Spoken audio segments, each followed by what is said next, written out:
He's here. Two of the show, the stars of the show, Krish and Daniel, are with us this morning. It's my kind of show. I love being nosy around these gorgeous houses, and then there's always a bit of conflict behind the scenes, isn't it? It's a recipe for a perfect show. A bit like Selling Sunset, Daniel, but you feel very passionate about the fact this is not the UK Selling Sunset. This can't be the UK's version of Selling Sunset. We get on the tube and it rains.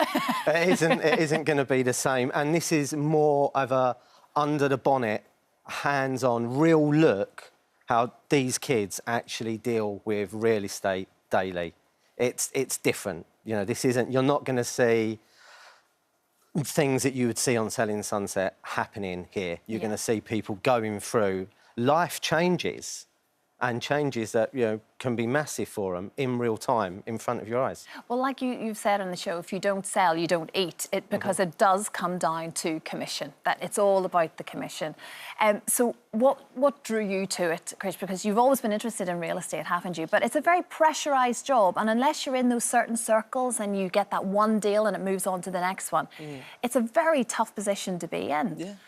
Yeah, I think it's one of these things that you've got to put yourself into that mindset of, you know, what's the worst that can happen? Is that somebody says no, right? And it's really everything that you kind of really want to achieve or get that listing or get that house is just on the other side of fear, basically. Once you get over that, then it makes things a little bit more easier. But I try and have fun with it. I try not to do like letters or like flyers or things like that.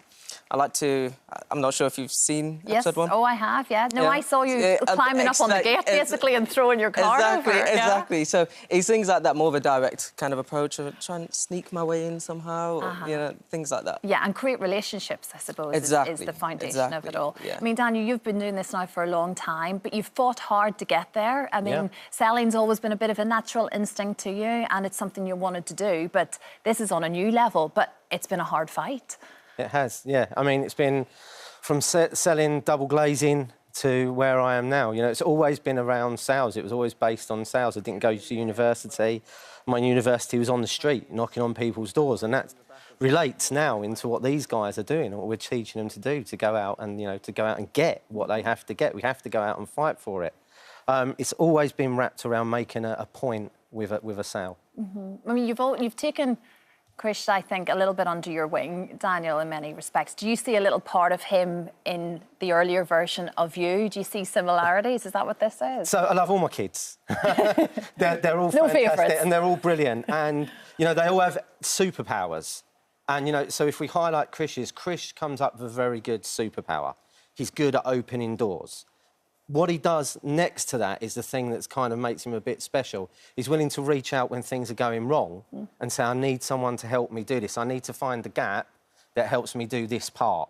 And he does that very, very well, and we see that throughout the show. Yeah. Oh, it's so nice, isn't it? Yeah.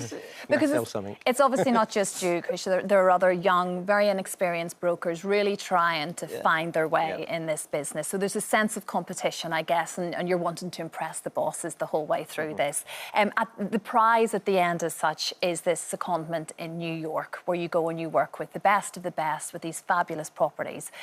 It is a great, it gives you a bit of a push, I guess, to try and make it, because you want that prize at the end of it. Yeah, it pushes you to do things that you usually just wouldn't do. But I think, I don't know, everyone's got different motivations. So for me, it's like seeing Dan and Eddie actually like happy with what I do.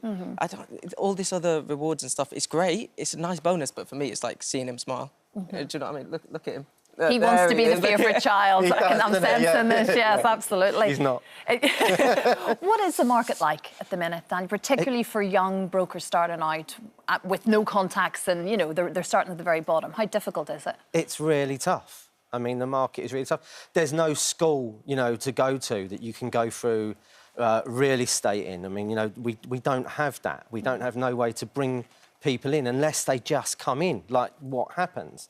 You know, and then it's down to experience is learnt once they're out and about and they're dealing with it. I remember my first time, the first experience I had when I had my job, the first day I got it, as an agent. That when the guy told me, you know, you can go home early if you want, and I was like, OK, how do I get off the island? I lived on the Isle of Dogs. He went, I don't know, no one told me. No, yeah. A little bit of a baptism at fire. We try and bring it around. Well, Daniel, it's a great watch, and like I say, it's right up my street. Good luck. Looking forward to watching it on Sunday, 9 p.m. BBC Two, Crazy Rich Agents. And you can watch all of the episodes on BBC iPlayer if you want to binge. Thank you so much. Thank you. Thank you. Thank Cheers. you.